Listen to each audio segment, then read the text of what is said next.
Shri Radhe Krishna. I hope आप सभी बहुत अच्छे होंगे। चलिए अध्याय 18 को आगे बढ़ाएंगे कि श्री कृष्ण क्या कहते हैं इस अध्याय में। तो यहाँ पर श्री कृष्ण चर्चा कर रहे हैं कि किन लोगों को जो उनकी कथा है, जो सत्संग की बातें हैं, जो अपने अनुभव हैं, तो यहाँ पर भगवान अर्जुन को संकेत करते हुए कहते हैं कि जो अपने अनुभवों को श्री कृष्ण कहते हैं, जो मेरी भगवत गीता में जो मैंने कहा है उन बातों को, मेरी चर्चा को श्री कृष्ण कहते हैं कि हर किसी को नहीं बताना चाहिए। क्योंकि यहाँ पर भगवान का भी ये कहना है कि अगर आप कुपात्र व्यक्ति से उनकी चर्चा करेंगे तो उसका परिणाम क्या आएगा, उस पर कोई प्रभाव नहीं पड़ने वाला है। और क्या होगा उसका परिणाम? तो उसका परिणाम ये होगा कि जो हमारा भाव है, क्योंकि भक्ति किससे होती है? भक्ति भाव से होती है। और भाव बहुत कोमल होता है, भाव की हानि बहुत जल्दी हो जाती है और भाव के पुष्ट होने में अनेकों अनेकों काल लग जाता है। आप देखिए यहाँ पर तुलसीदास जी इसीलिए कहते हैं कि यहाँ पर क्या है, अनेक अनेक जन्मों में भी भगवान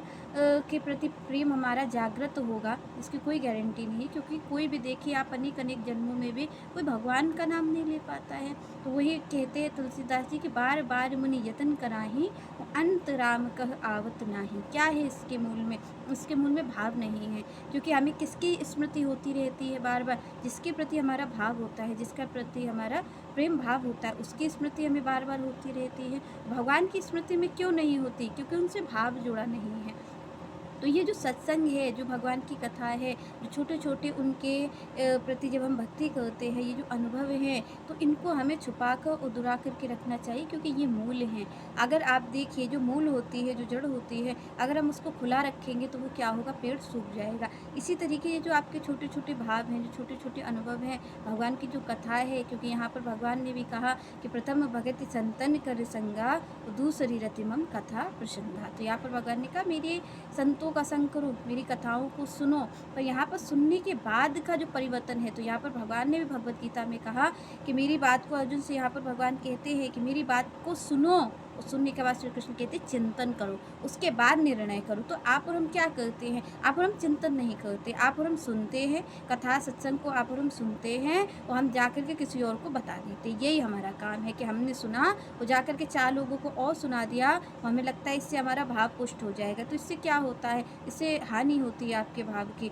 तो यहाँ पर श्री कृष्ण ने कहा कि कोई भक्त मिल जाए, कोई संत मिल जाए, आप खूब चर्चा करिए, क्योंकि उससे आपका भाव पुष्ट होगा, क्योंकि वो भी आपके समान स्तर पर है। पर अगर आप किसी अभक्त से चर्चा कर देंगे, किसी कुपात्र से चर्चा कर देंगे, तो फिर क्या होगा? आपके भाव की हानि होगी, क्योंकि उसे श्री कृष्ण से कोई मतलब नहीं है। यहाँ पर भगवान ने कई लोगों की बात की। यहाँ पर श्री कृष्ण का जो संयमी नहीं है, जो एक निष्ठ नहीं है, मतलब अनेकों अनेकों लोगों की जिसने पूजा की है, तो भगवान कहते वो एक निष्ठ नहीं हो सकता, जो मेरी भक्ति में रत नहीं है, श्री कृष्ण ने कहा, और जो मुझसे द्वेष करता है। यहाँ पर श्री कृष्ण ने इन लोगों की बात कही कि जो संयमी नहीं है, जो एक निष्ठ नहीं है, जो मेरी भक्ति में रत नहीं है और जो मुझसे द्वेष करता है। श्री कृष्ण कहते इन 4 लोगों से भक्त सावधान रहे कि उसे चर्चा मेरी नहीं करनी है, मेरी भगवत गीता की, मेरी कथाओं की, अपने अनुभवों की। श्री कृष्ण कहते इन 4 लोगों से चर्चा नहीं करनी है, क्योंकि अगर आप चर्चा करेंगे तो उसका परिणाम होगा क्या? कि आप अपने पद से च्युत हो जाएंगे, आप अपने पद से गिर जाएंगे। इसका परिणाम ये होगा, आपके भाव की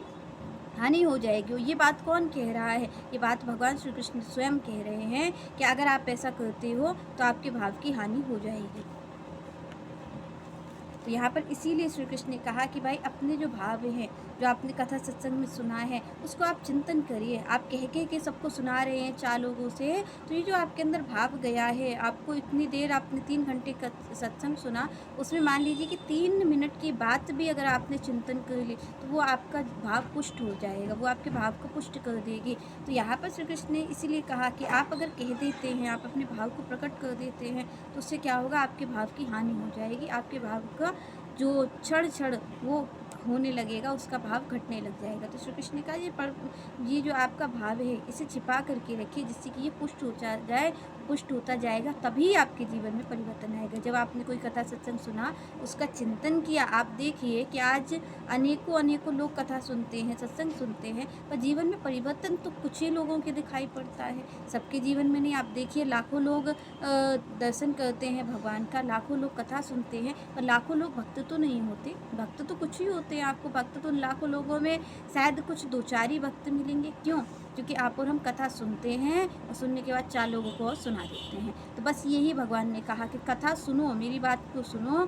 श्री कृष्ण का दूसरी चीज़ें चिंतन करो, केवल सुनो मत, यहाँ पर चिंतन करो। तो श्री कृष्ण कहते हैं जब चिंतन करोगे तब कुछ भाव रूपी आपके पास आएगा, कुछ भाव छोटा सा आपके पास आएगा, उसी से ही आपकी भक्ति आगे बढ़ने वाली है। तो श्री कृष्ण कहते हैं इसे आपको बताना नहीं है, इसको आपको छुपा करके रखना है, 4 लोगों से चर्चा इसकी नहीं करनी है। आगे श्री कृष्ण कहते हैं यह इदम परमं गुहां मतम भक्तेषु अभिध्यस्यति भक्तिम मयि पराम कृत्वा माम एव एष्यति असंशया। तो यहाँ पर भगवान ने कहा कि ये जो मेरा ज्ञान है, श्री कृष्ण कहते हैं मेरी भगवत गीता को श्री कृष्ण कहते हैं जो मेरे भक्तजनों में सुनाता है। तो यहाँ पर भगवान कहते हैं कि वो क्या करता है, वो मेरी शुद्ध भक्ति को प्राप्त करता है। जो मेरी कथा का गान करता है, यहाँ पर श्री कृष्ण कहते हैं जो मेरे भक्तों को इस कथा को सुनाता है, मेरी कथा को सुनाता है, श्री कृष्ण कहते क्या होता है, उससे जो शुद्ध भक्ति है मेरी, श्री कृष्ण कहते उसको प्राप्त हो जाती है और आखिरी में वो मेरे ही धाम को प्राप्त करता है। तो यहाँ पर श्री कृष्ण ने बताया कि जो उनकी भगवद गीता का गान करने वाले हैं,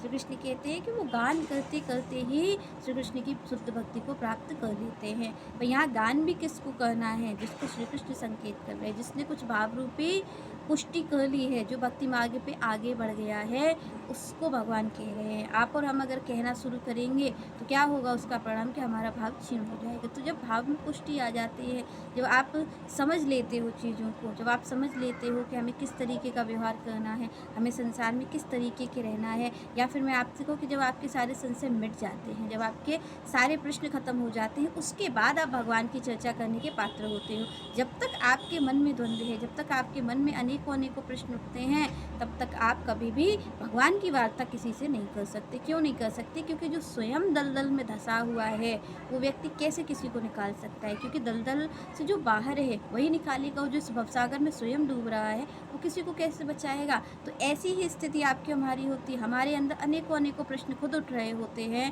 और जब हम दूसरों के प्रश्नों को उत्तर देने लग जाते हैं तो उससे क्या होता है, द्वंद्व की स्थिति हो जाती है। आप और हम अपने पद से गिर जाते हैं, हम नहीं चल पाते। तो इसलिए भगवान ने कहा कि भाई जो मेरे भक्तजन हैं, जो मेरे कथावाचक हैं, जो मेरी कथा को सुनाते हैं, जो मेरे इस गीता को सुनाते हैं, श्री कृष्ण कहते हैं उन्हें सहज में ही शुद्ध भक्ति प्राप्त हो जाती है, और प्राप्त होने के बाद श्री कृष्ण कहते हैं वो मेरे परम धाम की भी प्राप्ति करते हैं। तो यहाँ पर एक बात भगवान ने और कही कि जो मेरे भक्तों को सुनाता है। यहाँ पर फिर से भगवान ने कहा कि आपको और हमें अभक्तों के बीच चर्चा नहीं करनी है, अभक्तों के बीच कोई वार्ता नहीं करनी है, अपने अनुभवों को अभक्तों के बीच नहीं बांटना है।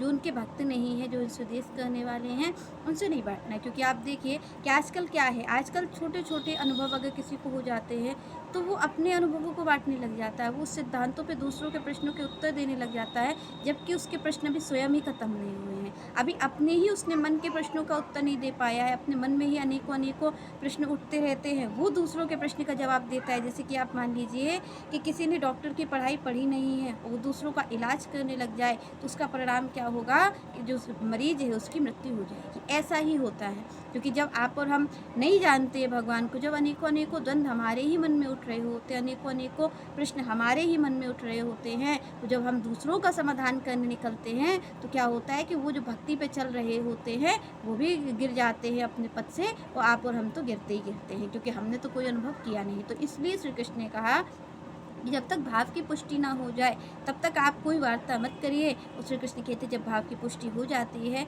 तब आप वार्ता करते हैं, तो उससे क्या होता है, तो भगवान कहते हैं उसको मेरी शुद्ध भक्ति स्वयं प्राप्त हो जाती है और मेरे परम धाम को प्राप्त होता है। क्योंकि यहाँ पर जिन्होंने श्रीमद् भागवत को सही प्रकार नहीं समझा है, आप देखिए आजकल क्या कर रहे हैं लोग, आज उसका ही व्यवसाय कर रहे हैं, उसका ही व्यापार कर रहे हैं। जो माया से पार ले जाने वाली भगवान की भक्ति है उसका ही आजकल व्यापार हो रहा है, उसी भक्ति से पैसा कमाया जा रहा है। जो माया के पार करती है उसी से माया प्राप्त की जा रही है। तो आप मानिए कि जो आपको माया से पार ले जाने वाला है, जब आप उसी से ही माया इकट्ठी करने लग जाओगे तो आपको पार कौन ले जाएगा, आपको कौन पार करेगा इस माया से? क्योंकि ये भगवान के सदग्रंथ, भगवान की वाणी, संतों की वाणी ही तो है जो हमें माया के पार ले जाती है। और जब हम उसका ही व्यापार करने लग जाते हैं, आप देखिए कि आजकल जो भगवत गीता है उस भगवत गीता का क्या हो रहा है, व्यापार हो रहा है। लोग अपने व्यापार में उसको यूज कर रहे हैं कि भगवान की बातों को यूज कर रहे हैं, व्यापार उससे अपना साध रहे हैं, कोई अपने धन संपत्ति को और बढ़ा रहा है भगवान की कथाओं के माध्यम से, तो इसका परिणाम क्या होता है? इसका परिणाम दुर्गति है। क्योंकि श्री कृष्ण ने कहा जो मेरी शुद्ध भक्ति को प्राप्त करेगा वो ये लोग नहीं है जो व्यापार कर रहे हैं। श्री कृष्ण कहते हैं वो करेगा जो निस्वार्थ भाव से, केवल सेवा भाव से कर रहा है, जिसको कुछ नहीं चाहिए, जिसको कोई धन इकट्ठा नहीं करना, कुछ नहीं करना। श्री कृष्ण कहते हैं जो सेवा भाव से ऐसा कर रहा है वो निश्चित रूप से मेरी शुद्ध भक्ति को भी प्राप्त होता है। श्री कृष्ण कहते हैं मेरे परम धाम की भी प्राप्ति करता है। चलिए नेक्स्ट चर्चा हम नेक्स्ट वीडियो में करेंगे। तब तक के लिए जय श्री राधे, जय श्री कृष्ण।